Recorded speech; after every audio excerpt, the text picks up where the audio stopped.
Join me as I take on the challenge of feeding my baby solid foods for the very first time and see how it goes.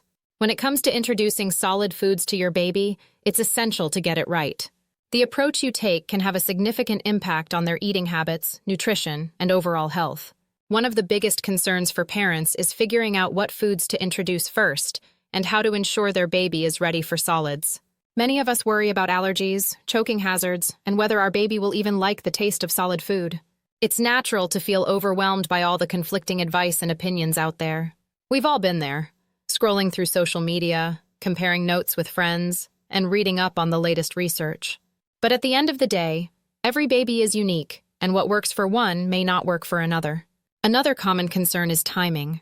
When is the right time to start introducing solids, and how do you know your baby is ready? Some babies may be ready for solids as early as 4 months, while others may not be ready until 6 months or later. It's a waiting game, and it can be frustrating when you're not sure what to expect. One thing that's crucial to remember is that every baby develops at their own pace. Just because your friend's baby started solids at 4 months doesn't mean yours should too. Pay attention to your baby's cues and don't rush the process. If you're unsure, it's always best to consult with your pediatrician or healthcare provider. As you start introducing solids, you'll need to decide on the best approach for your baby. Do you go with traditional purees, or do you take a more modern approach with baby-led weaning or mixtures? Each method has its pros and cons, and it's essential to weigh the benefits and drawbacks before making a decision. Purees are a classic choice, and for good reason. They're easy to prepare, and you can control the texture and consistency to ensure your baby is comfortable with the transition. However, some critics argue that purees can be too smooth, making it difficult for babies to develop the necessary motor skills for self-feeding. Baby-led weaning, on the other hand, is a more hands-off approach. You offer your baby finger foods and they feed themselves. This method can be more messy, but it encourages independence and self-regulation. The downside is that it can be risky, especially if your baby isn't developmentally ready for finger foods. Mixtures offer a compromise between purees and baby-led weaning.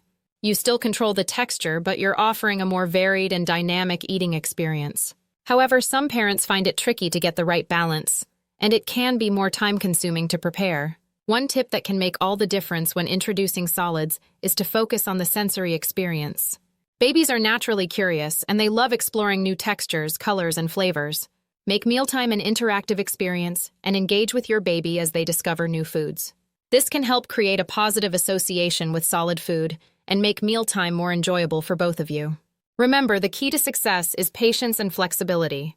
Don't stress if your baby doesn't take to solids right away. Every baby is different, and it's okay if it takes time for them to adjust.